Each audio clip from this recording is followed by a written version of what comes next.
Jessica Negri. Yes. I mean, the Lexington Comic and Toy Con that we attended a little bit ago. Yes. Basically, Lexington, Kentucky. Oh, wow. That word is so hard to say. It's a rough city to say. And we are an hour away from it. So we say it more than often. Anyway, Lexington Comic and Toy Con. It's a comic convention. You've got toys.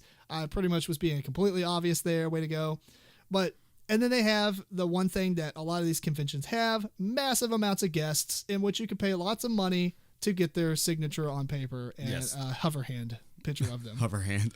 Yeah. So this is going to sound really desperate or something, but we straight up went to this convention specifically to get to meet and get photos of Jessica Negri. Yes. So mostly because I don't feel like they would have any board games, so I didn't really feel like I was going to buy anything. To my surprise, they didn't. I actually thought that we were going to run across a few tables that would have at least like retail pricing of board games and stuff. Right. But what I found, because I mean, I did a lot of this searching. We only went down there for one day, and it's only a convention that's like kind of like a 10 to 7 on a Saturday, and then even shorter on a Sunday. Right. It's not a massive convention, but it does have like 19,000 people or something. I mean, there was a lot of people there. There was a lot. There was a lot. And in the dealer's hall, I mean, they had some cool stuff. They had a lot of cool vendors and stuff, but you know what? I think it is pretty obvious that in 2016, you need to have the ability to take credit cards. Yeah, that'd be helpful. Like, I'm not even talking just attendance. Like, the attendance, you go up to the admission and they don't even have credit card machines. That was nuts. When they split us and they said cash line and not cash line, that was not what I expected. Yeah. They pretty much meant if you've already paid for your badge and cash. Right, yeah. The only time you got to use credit cards is if you bought our ticket in advance. Yeah. And that was online. I've never seen anything like it where they didn't have the first credit card machine anywhere. I didn't really pay attention to the booths if they were using the iPhone with the sliders on them or not. I didn't see a single one. Yeah, so, I mean...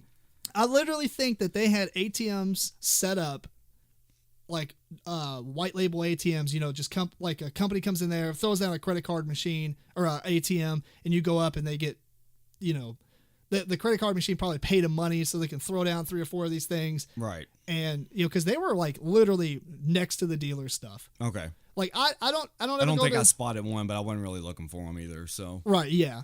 And so, because you brought a lot of cash, which you usually do. Yes. I mean, you don't. No, I don't. I don't know why I had it on me this time. Yeah. I was like, wow, at least somebody was like thinking of this stuff. But it was strategically placed. They are not, those ATMs are not in those spots year round at this convention center. Right. Because it was out of the way. Mm-hmm. But anyway, it's just annoying. And the other thing is, the reason it was so annoying is because the prices on some things were just ludicrous.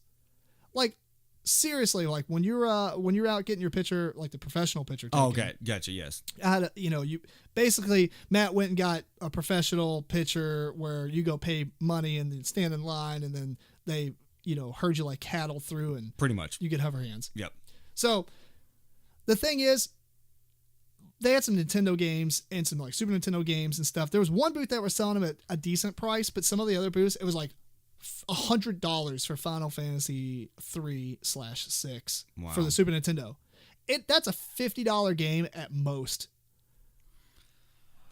And they had like 50 titles. They got to be hoping that someone that hasn't done research and comes up and just gets excited and on a whim does it. Probably, yeah. Because it wasn't the primary thing of their booth or whatever. Right. But they also had like closed copies of, Nintendo Entertainment Systems and stuff like that for like $250 or whatever. Right. Some of the prices, I didn't research systems because I have pretty much most of them, so I don't need to. But first off, who's going to carry around that much cash? Like, I mean, I guess the point is you run around and be like, hey, I want to buy this. Will you hold it? And I'm going to go get cash out. Right. Because I would not walk up to an ATM in the middle of a convention and get $600 out. No. I mean, unless I had a bodyguard. And I'm not talking about a cosplay guy with a stick. Right. I mean, I'm talking about a gun Right. or something because, man, realistically though, I don't really hear a lot about theft and Well, you know, it's funny. and stuff. It's funny we were talking about that because I mean, how easy a lot of these booths, like, and the same thing goes on at Gen Con. What keeps people from just walking up? Just grabbing stuff because they got stuff where the people working the booth cannot see.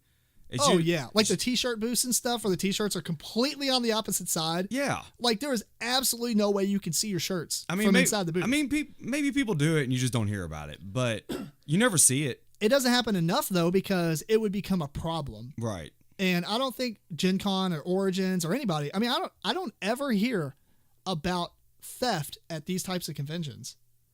And I'm sure it happens. It has to happen. Yeah. Theft is everywhere. People are shady. They're idiots. I mean, they just ruin it for everyone.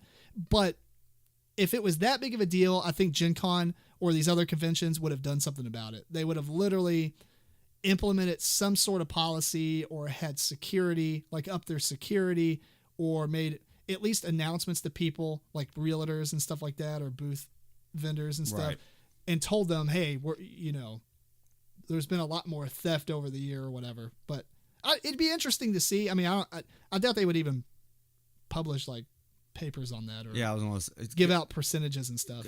Well, I mean, someone like Gen Con might not even know about it. I guess it has to be reported first off. Well, and what are you going to do? Complain to Gen Con that that's you what lost I'm saying. $200 in product? It would be booth specific. They would just be like, okay, guys, look, next year we got to bring like 2 more people because like $300 worth of stuff walked off. Yeah, exactly. So, but enough about that stuff. Jessica. Oh, whoa. Jessica Negri. Yes. If you don't know who she is, she's a cosplayer. She does make some pretty fantastic costumes. Yes. Most of it's fan service, like Riku from Final Fantasy X. But her Deathwing, amazing. Mm-hmm. Seriously great. And it was pretty cool because they had like 4 cosplayers there. They also had Yaya Han and 2 others. I'm sorry if you're listening to this that I don't remember your names. I think it was like Annie, Maya, or May. Yes, and something Huey. Yeah. I can't remember her first name. Jessica Huey? It might have been Jessica. I think it was the same. Yeah. Yeah. All right. So there. We got them. Yeah. We're good. But anyway, so her and her boyfriend, and if you've ever seen the videos, they're pretty spastic. You either are going to like it or hate it, whatever. But they were both there, and you stood in line, and you could just meet them. You could buy a print, and they would sign it. I actually got her to sign it, Tim the Metal Meeple. Yes. And I actually thought her boyfriend was pretty cool. Yeah, I could hang with that dude. Yeah, yeah. I mean, you showed off your... Yeah, it was like comparing sleeves. Yeah, we had a Warcraft tattoo showdown, so that was pretty fun. But I mean, the dude just... Honestly, he looks like a guy I'd see at a show. Oh, yeah. I mean, I would be... I bet he probably hasn't, but he definitely looks like he should be running a merch table at a hardcore show. Yeah, I kind of meant to ask him. I'd like to know just what he kind of listened to. Because, I mean, he looked like our people. He's going to be like...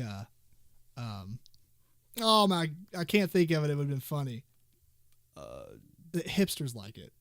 Since we're being rude about hipsters. Is this a style of music? No, it's the man. Is it a band? Yeah, it's a band. Well, we'll come back. Trampled to that. by Turtles? Trampled by what?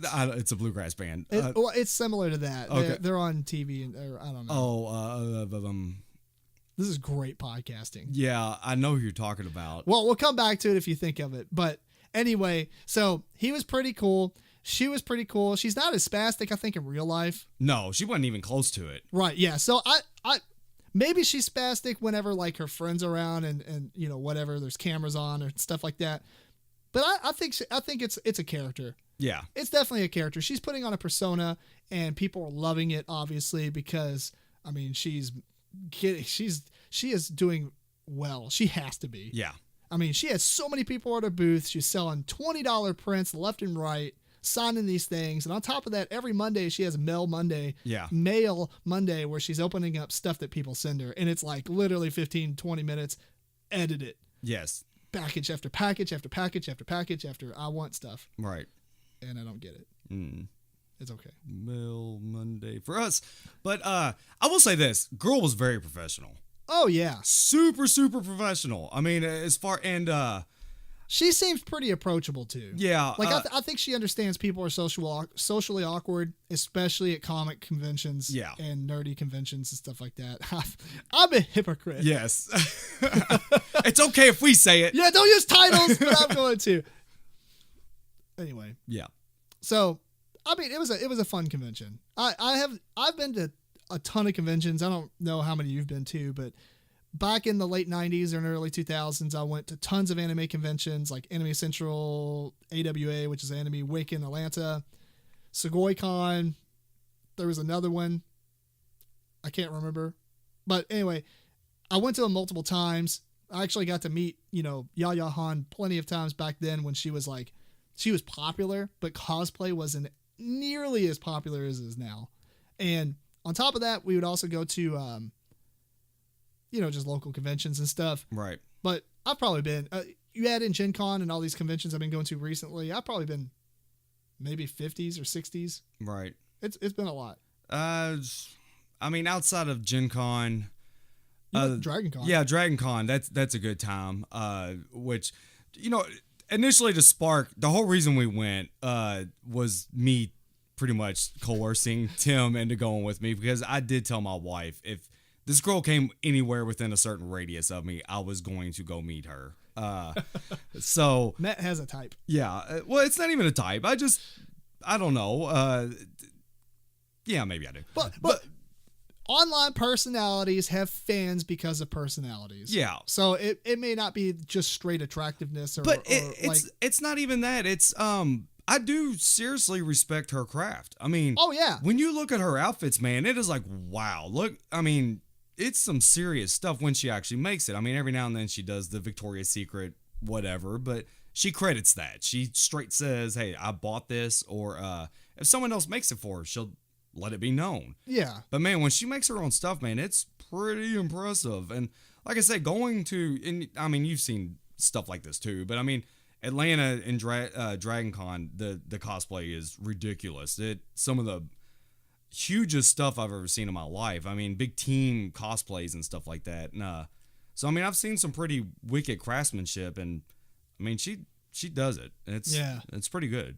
Yeah, maybe I'll put some pictures up of the prints we got signed and everything, so you can kind of see, or just go to Jessica Negri's webpage or whatever. She has a Facebook, or you can go to, online, just type in Jessica Negri. I mean, she does have some really good costumes. Yeah. Like I said, a lot of it is fan service, but it sells. And I will say, if you do actually question going and seeing this girl, standard, you go and get something signed by someone. It seems like it's generally, I don't know, $10 to $20. And I think the size of her prints were gigantic. Oh, they're really big. Yeah. They're like, I don't know, 20 inches by like 14 or something. Yeah, they were a lot bigger than what I was expecting. So I mean, you get a lot for what you're paying. She takes the time to talk to you. A lot of these places you go, they charge you to take a picture with them at their booth. I paid for the professional picture because I've noticed that a lot of times when they have the professional picture there, the convention will not allow the people to take pictures at their booth. She just straight up said after I got the picture, "Do you want a selfie?" She offered it. Yeah. I mean, that's pretty cool. I'll put those in here too. Oh yeah. So okay. It'll be great for audio podcast, but if you're checking out the YouTube, it'll be there. And I will say, she was dressed as Morgan, and she was actually wearing more clothes than the actual Morgan wears. So Morgan from Dragon Age. Yeah, so don't give her too much crap for not wearing a lot, because she's actually got more than the character wears on. So yeah, way more attractive than the Morgan from the game, though. Yeah, probably, because I think she's kind of old, right? It's been a while since I played Dragon Age. Don't remember. Well, I mean, she was fairly young, but she probably wasn't young, but yeah, whatever. Well, she was an ancient dragon. Spoiler alert.